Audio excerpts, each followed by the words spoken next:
The phone in my palm spat out her voice and his, two voices braided into a crime. "We can do it next week," she breathed, warm and casual, like they were arranging a dinner reservation. "Sell the house. Take the money. No one will find us." His low laugh answered, the one I had heard thousands of times in my own living room. "Perfect. She trusts you. I'll take care of the paperwork." I didn't think. I acted. The screen slipped from my fingers. My hand moved before my mind could catch up. I slammed my fist against the kitchen counter so hard the ceramic rim thrummed. A mug leapt, skidded, and exploded across tile, coffee and porcelain spiderwebs. They had planned to sell my $8 million house. They had planned to rip the foundation out from beneath me and sprint away laughing, two traitors with passports and a pile of cash. It should have been the end of me. Instead, the moment the call leaked, God knows how, to whom, to every small god of irony in the universe, I smelled an opening. Anger sharpened into clarity. Revenge didn't feel like a desire anymore. It felt like the only instrument left for my hands. My name is Marcus Reed. For 12 years, my life was built around two people, my wife, Allison, and my best friend, David. David and I had been inseparable since college. He was the wild one, the charismatic one, the guy who could make a whole room laugh without trying. I was the steady one, the anchor.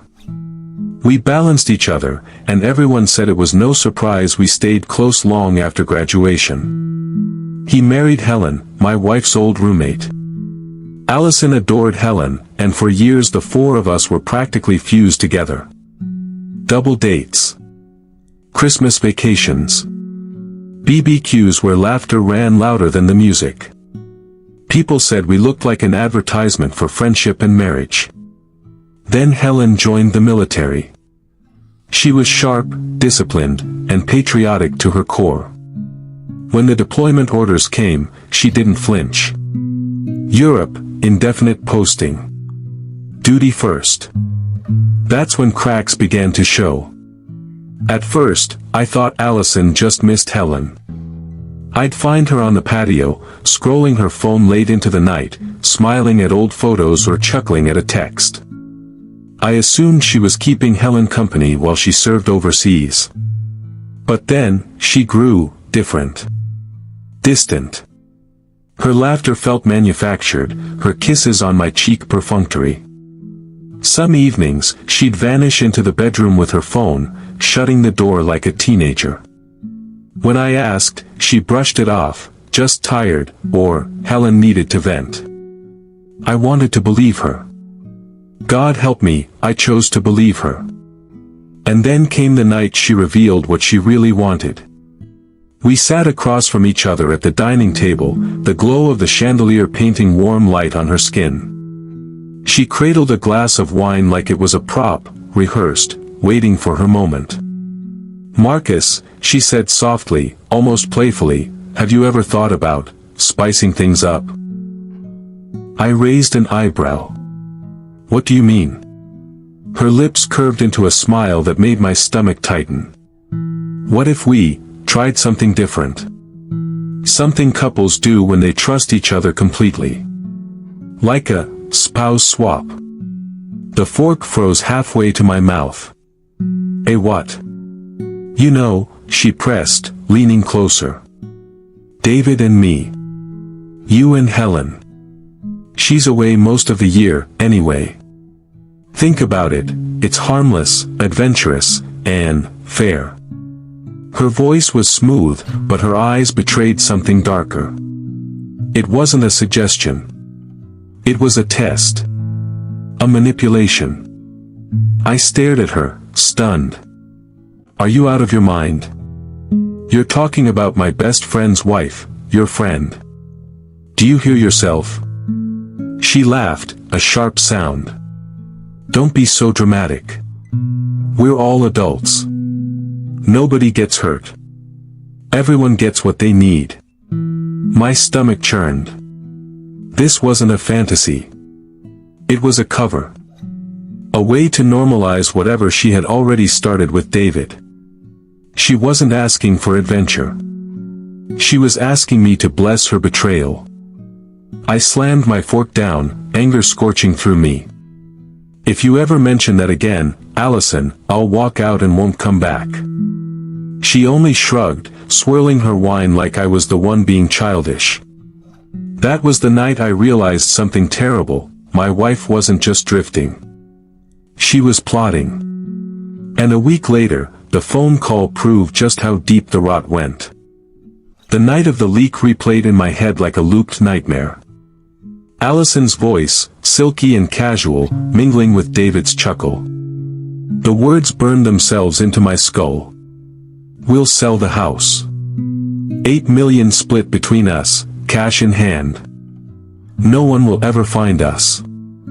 I'd been sitting in the kitchen, late coffee steaming in my mug, when the audio file landed in my inbox. An anonymous source. No explanation.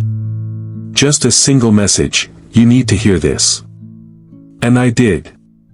Over and over, until the ceramic mug slipped from my hand and shattered across the floor. $8 million. My home. My marriage. My best friend. All disposable. I wanted to storm upstairs, drag her out of bed, and demand she explain how a decade of marriage had become nothing but a dress rehearsal for betrayal. But rage that raw is useless. It burns fast and leaves you hollow. I needed control. I needed patience. 2 days later, at 3:27 a.m., my phone rang. The name on the screen stopped my heart cold, Helen. I answered, throat dry. Helen. Her voice was clipped, precise, the voice of a soldier who'd just taken fire. Marcus, I know. I heard the same recording. Silence stretched. All I could hear was her sharp, contained breathing. They've been playing us, she continued. David told me he was lonely, that Allison was helping him cope. I trusted him. Like an idiot. Her voice cracked, but only for a second. But this? Selling your property, planning to disappear. That's not loneliness. That's treason. Her words landed like bullets. Cold. Precise. True. What do we do? I asked, my voice low, trembling with controlled fury. There was no hesitation in her answer. We make them pay.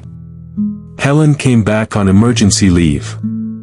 When I saw her at the airport, she looked like war itself, shoulders squared, jaw locked, eyes burning. She hugged me briefly, and in that instant, our grief was one and the same. We were no longer two people betrayed.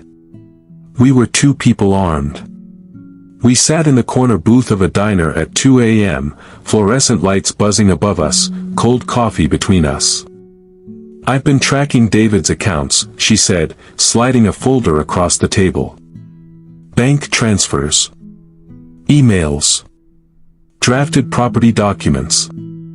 He's stupid. He thinks hiding money offshore makes him untouchable. I opened the folder, my pulse racing. It was all there, evidence. Patterns. The skeleton of their scheme. Helen leaned in. If we play this right, they won't just lose each other. They'll lose everything. Her tone wasn't just vengeful, it was tactical. This wasn't a woman scorned. This was a soldier with a mission. We broke it down piece by piece. Surveillance. I pretended ignorance, letting Allison think her late-night errands and secret calls went unnoticed.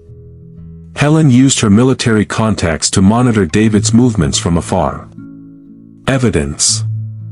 Every call, every text, every draft document, they all went into a file. We didn't confront them. We built the case brick by brick until it was airtight. The trap. Helen proposed the strike, let them walk into court thinking they've won. Then we bury them in their own words. Her precision was terrifying and comforting. I realized then that I wasn't just angry. I was relieved. Relieved that someone else carried the same fire, the same need to make them pay. Those weeks were the hardest of my life. I had to sit across from Allison at dinner, listening to her chatter about mundane things, while I knew she was slipping off to David's arms hours later. Sometimes I'd catch her staring at me with that smug little smile, the smile of someone who thought they were outsmarting you. Every time I saw it, I imagined her face when she realized the truth. David came over twice, bringing beer like old times. I laughed too loud at his jokes, clapped him on the back, acted like nothing was wrong. Inside, I was already digging his grave. Helen, meanwhile, was merciless. "Keep playing dumb," she reminded me in coded texts. "The longer they feel safe, the harder they'll fall." One night, Allison slipped into bed beside me smelling of cologne that wasn't mine. She kissed my shoulder, whispered, "You've been so good to me, Marcus." I stared at the ceiling, my jaw locked. Every nerve in my body screamed to throw her out, to end it right there. But I remembered Helen's words. Patience. The reckoning was coming. And when it did, it wouldn't be a fight in the kitchen. It would be a war in the open, one they could never walk away from. We moved like ghosts through our own life, present, but not seen. Helen and I ran the operation with the kind of slow, methodical cruelty I'd once admired in military planning. It was all patience, placement, and pressure. We had to make the environment feel natural to them, only then would their arrogance do the rest. Helen's contacts were the first advantage. She called in favors from people who owed her for past deployments, logistics officers now in civilian roles, a compliance analyst at a bank who had once trained under her, an IT specialist who owed her a beer. They were discreet, professional, and used to operating in shadows for the sake of order. From my side, I did what I'd always done well, paperwork. I dug through old contracts, reread the mortgage clauses, and flagged administrative avenues that could pause a sale long enough for us to build a case. The trick was to sound like a panicked homeowner, vulnerable, distracted, believable, so our complaints wouldn't look like entrapment. Helen's team created a paper trail, my role was the human face. We set up cameras, small, invisible devices tucked behind ficus leaves, in lamp shades, in the guest room closet where Allison often left her purse. We hid a recorder in the living room lamp and a tiny microphone in the drapery that faced the kitchen table. Every phone call, every hushed laugh, every mention of the deed would be captured. We duplicated files, mirrored emails, and stored everything in a secure cloud account Helen set up under a false name. Nothing was left to memory. The psychological work was harder. You don't need to force a lion into a trap, you coax it with the scent of meat. Helen and I arranged that scent. I remained the gullible husband, the one who left the garage door open and forgot to check the mailbox. I smiled and joked at dinner, asked banal questions about their plan, and let Allison talk, comfortable and loud in her perceived victory. David, for all his swagger, loved a private audience. He craved validation. He wanted the world to know he'd beaten it. So I fed him small things, mentions of a buyer here, a helpful friend who could move money quickly there. Those mentions were carefully calibrated lies, intended to keep his confidence high enough to make mistakes, low enough to keep him talking. Helen worked her own magic. She logged into shell company registries, traced emails, and discovered the offshore channels they'd researched. She used her contacts to flag accounts that looked suspicious and seeded misinformation to the buyer we had introduced as real. Everything was psychological pressure, evidence that didn't feel like a trap, but like a normal snag in a normal life. We needed a buyer with teeth, someone who would prompt them to speak in specifics without hesitation. Helen's logistics friend posed as a property investor with a clean record and available funds. He was polished. A suit that suggested wealth, a patient smile, the right questions about escrow and transfer processes. He'd been coached to ask about wire routing, dummy corporations, timelines, and contingency plans, the exact language our marks used when they thought they were safe. The buyer was careful, too. He called a week ahead, asked for an exclusive showing, and told no one in our circle who he was. Allison was elated at the prospect. David immediately assumed the role of gatekeeper, proud and strategic, the way men show off possession. They arranged the meeting on a Tuesday afternoon, the day Helen had recommended for minimal legal staffing and maximal psychological comfort for the seller. The house felt different that morning. The light slatted through blinds with a polite, ordinary glow, as if nothing of consequence was happening. Allison kissed me on the cheek before the buyer arrived and said, "Be charming for the closing." Her voice held a new intimacy, illegal in its intimacy. I turned my face into a practiced mask. Helen arrived 2 hours early, checked cameras, and signaled with a tiny nod. Her face was stone and composed, calm as a surgeon before an incision. The buyer arrived crisp as a photograph. He toured the house with the precise enthusiasm of a man who'd rehearsed his lines. He asked about the foundation, the electrical upgrades, and the HOA. David answered with the measured pride of a man who believed he'd already won. Allison floated around them like a promise, beautiful and dangerous. When the buyer excused himself to take a call, David relaxed, too much. His shoulders dropped. He assumed privacy. It was then, at 19 minutes past 3, that my phone buzzed with a single message from Helen, "Now." I had rehearsed my part until the lines were muscle memory. I walked into the kitchen and spoke in the tone of a worried homeowner.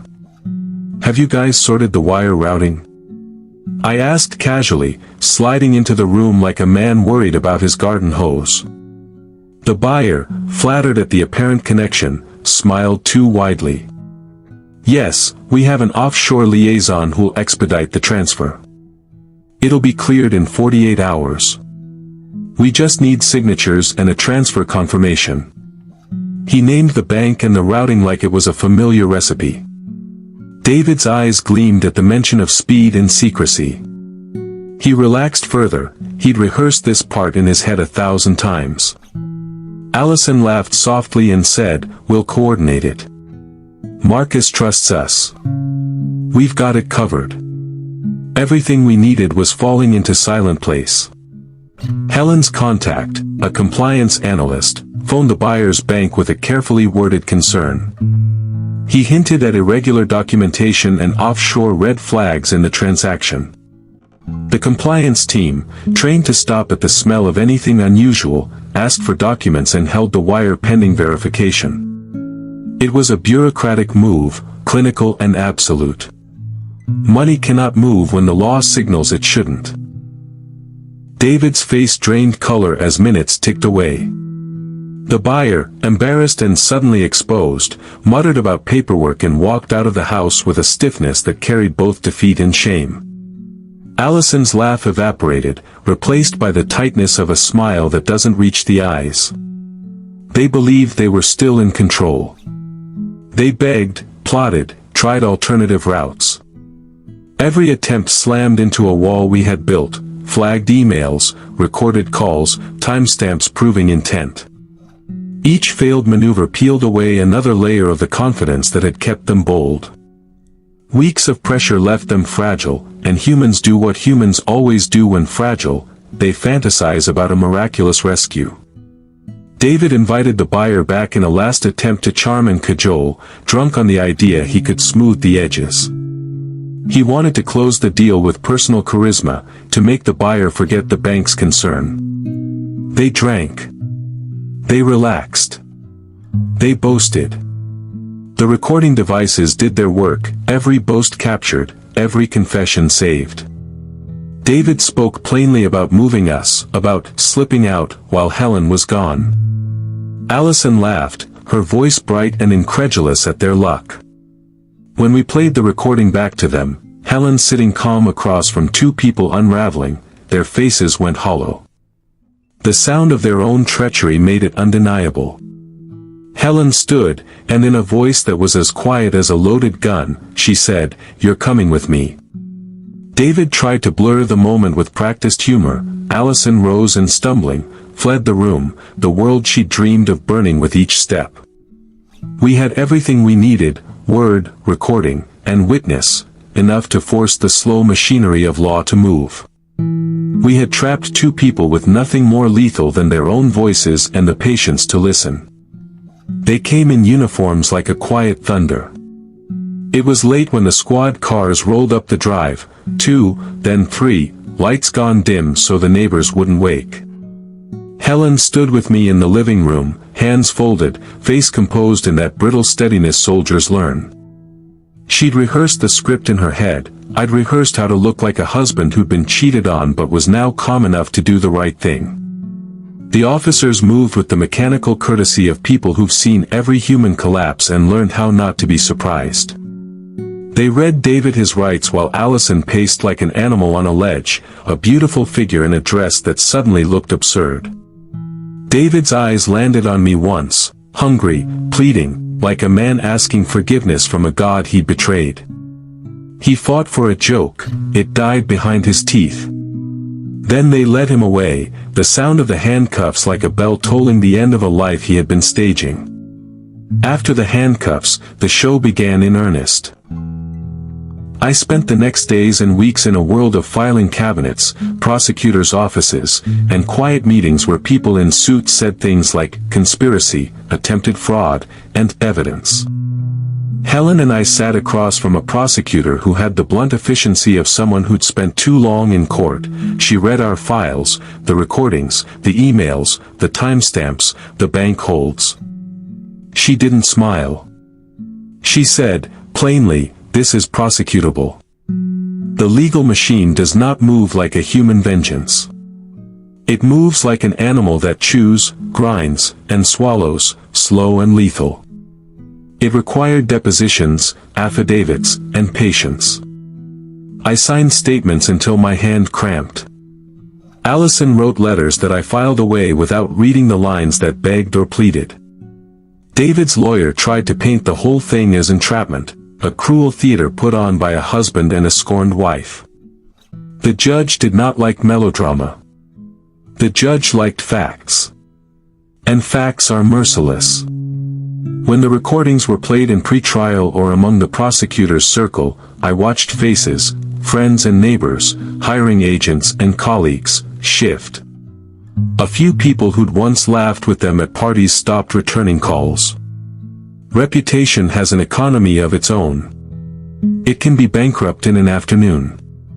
The blogger got their scoop. Headlines sprouted like weeds, asterisk, local couple accused in property fraud scheme. Asterisk, the comments beneath were sharp, some merciless, some sympathetic. Allison's name went from being whispered at garden clubs to being typed into search bars full of judgment. David's image in social feeds went from man of the year to cautionary tale. That, too, was a punishment I hadn't fully contemplated, the public unmaking, the conversion of private calamity into communal entertainment. When the court dates came, David's face had a tired, thin quality. He pled guilty to certain counts, his lawyer advising that a plea might reduce sentencing. It was the last act of theater that felt like an anticlimax, a man who once held beers with me now agreeing with a cold voice to terms that would carve into his life. The judge set fines, probation terms, and a suspended sentence that felt severe by ordinary standards but merciless by the scale of the betrayal. Allison's social life evaporated. Invitations stopped arriving. The group chats that used to ping with brunch plans went silent.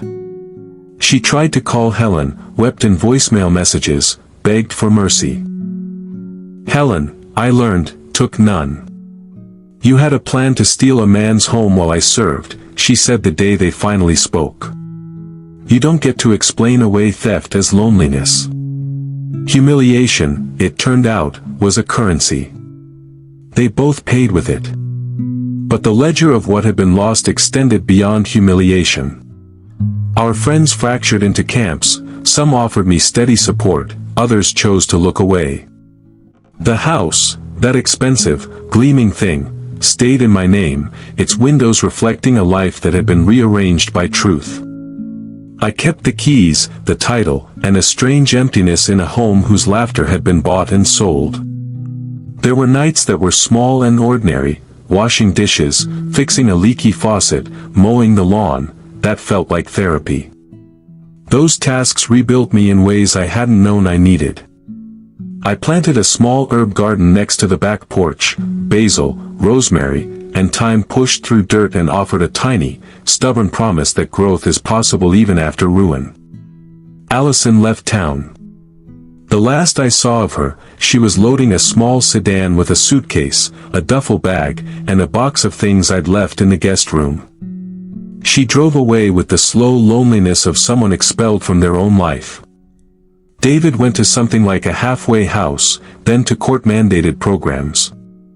His calls, when he made them, were fumbling, thin. He asked once, through a lawyer, if we could meet. I declined. I didn't know what meeting could do for either of us now. Helen and I kept an odd, practical correspondence for a while. We exchanged messages, updates on paperwork, confirmations of signatures, procedural notes. She filed for divorce. She sent me a terse email once that said simply, "Move forward." That was all the softness either of us allowed ourselves. We were not friends in the easy sense, we were comrades who had survived the same battle and returned to different lives. You'd imagine that revenge would feel like a dish served, triumphant, final. But the truth is more complicated. When the headlines fade and the last court date is signed, what remains is quieter, and often lonelier. The satisfaction I felt watching them forced to reckon with the truth was honest, but it was not the whole of the story. I had written a chapter of retribution, but the book of my life kept unfolding in the small pages, missed phone calls, the habit of checking doors twice, the way I kept a photo album closed on purpose. There were nights, late, when the house settled into the single note it had left me, when I found myself thinking of David like one thinks back on a ghost of youth. I recalled jokes and foolish youth and the kind of trust we had once shared. I thought about the point at which a person crosses a line where return is impossible. I'd thought, before all of this, that friendships were as durable as oak. They are not. They are weathered wood that can split with one bad storm. Sometimes I wondered if I'd gone too far. My hands had been steady. Too steady, and I had used law and evidence like a scalpel. The people I'd cut were human beings, flawed and culpable but human all the same. If revenge is a ledger, then the entries read both ways. I had saved my home and my dignity, and in the process I had become someone who could orchestrate ruin with a spreadsheet and a recorder. Was that someone I liked? It was complicated. Years later the house still stands. The garden grows. The neighbors nod and sometimes wave, some speak, some avoid. The small rituals of living, morning coffee, the scrape of a chair, are both balm and reminder. I kept the house, yes, but the cost was not in dollars. It was in the erosion of certain capacities, to trust in a certain naive way, to assume that people will not build secret maps of your life. One evening, a neighbor, an older man who remembered when the neighborhood was full of kids on bicycles, asked me a blunt question: would you do it again? He had seen how chaos can be invited and how fragile the fabric is. I thought of the mug I'd smashed that night, the recordings behind the ficus, the look on David's face in the booking room. No, I said after a moment. I wouldn't do it the same way. He lifted an eyebrow. Why not? Because revenge, I said slowly, is not a cure. It's a wound you hand back to yourself to carry. He nodded, that slow, understanding nod. He changed the subject to nonsense about the neighborhood's HOA dues, and I followed him inside, grateful for something mundane. I still sleep in the same house. I still wake to the soft light over the lake and drink my coffee on the back porch. Sometimes I catch myself reaching for the phone to play a voice message from Allison gone silent, and the silence answers me. The phone sits in a drawer now, battery drained, a small reliquary of a life that once was and of the precise second when the world changed. Revenge had taken its toll, and also, in a strange way, taught me something. Not about triumph, but about boundaries. About what one is willing to do to protect what they love. About the slow, quiet labor of rebuilding trust where it has been broken. The house still holds echoes of us, good and awful alike. In that echo, I have to live and to keep living in a way that does not allow revenge to define my days. The wounds remain. The garden grows. Time, I suppose, keeps doing its work.